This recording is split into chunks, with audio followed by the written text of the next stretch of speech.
Travailler pour apprendre et non pour gagner de l'argent. Voici une citation du livre que je vais te présenter. Salut, c'est Axel et bienvenue sur ma chaîne.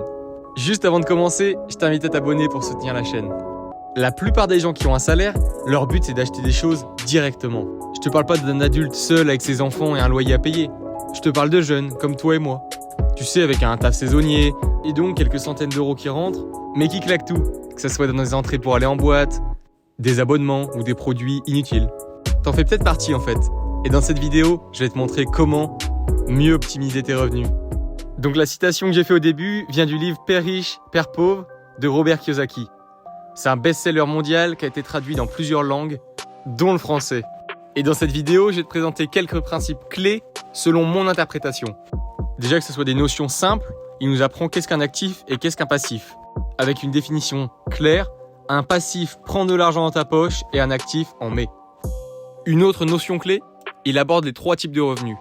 Les revenus ordinaires, avec le travail, les revenus passifs, avec des appartements en location par exemple, et les revenus portefeuille via les investissements. Ça, c'est des notions très générales, mais dans le livre, il parle de notions très concrètes et je vais t'en parler tout de suite. Déjà, il commence par un principe assez simple. Chaque euro dépensé te conduit à ta destinée. Si tu le dépenses bêtement, tu deviendras pauvre. Si tu achètes un passif, tu deviendras de la classe moyenne. Et si tu achètes des actifs, tu deviendras riche. Donc cet auteur, il prône quand même l'investissement à 100%. Pour cette partie-là, libre à chacun de faire ce qu'il veut, mais pour le prochain conseil, je te conseille de le faire à 100%. Utilise des tirelires. C'est-à-dire dès que tu as des pièces, des petits billets, tu le mets dans une boîte. Pour pas l'utiliser bêtement dans une machine à café ou un distributeur. Moi par exemple, ce que je mets dedans, c'est mes pourboires vu que je suis livreur. Une autre technique pour bien gérer ton argent, fais une feuille de compte papier. Parce que oui, sur ton appli bancaire, il y a toutes tes dépenses renseignées. Mais c'est trop facile, tu t'en rends même pas compte. Alors qu'en le faisant sur papier, tu prends le temps d'écrire chaque dépense et tu te rends compte de ce que tu as dépensé réellement. C'est simple, tu fais une case plus, une case moins et un bilan en dessous. Maintenant, je vais te présenter comment te faire plaisir sans perdre d'argent. Ça, c'est quelque chose que j'adore. Posséder un objet, l'utiliser et pouvoir le revendre le même prix, voire plus cher. Contrairement à un iPhone, par exemple. Et il y a pas mal de produits où tu peux faire ça. Que ce soit les chaussures, les montres, les véhicules. En fait, il faut que le produit que tu achètes ait une certaine rareté, une certaine demande et que tu arrives à l'avoir au bon moment.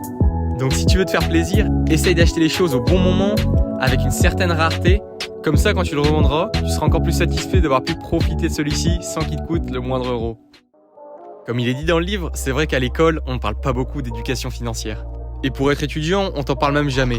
Donc tu dois apprendre par toi-même, que ce soit via des podcasts, via des livres comme celui-ci, ou via des mentors comme Robert Kiyosaki.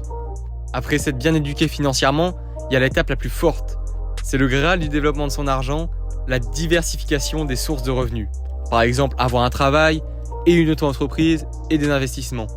Là, ça te fait 3 sources de revenus, dont une passif. C'est l'étape la plus longue du livre parce qu'il faut mettre en place tout un processus et tout un empire petit à petit. Et constamment réinvestir tes fonds selon Robert Kiyosaki. Donc voilà, je pense que tu as la base pour mieux gérer ton argent. Si ça t'intéresse, je te conseille d'acheter le livre, il sera disponible en description, et de regarder des podcasts sur le sujet, il y en a plein. J'espère t'avoir aidé. Sur ce, c'était Axel, je t'invite à t'abonner pour la prochaine vidéo. À la prochaine, ciao!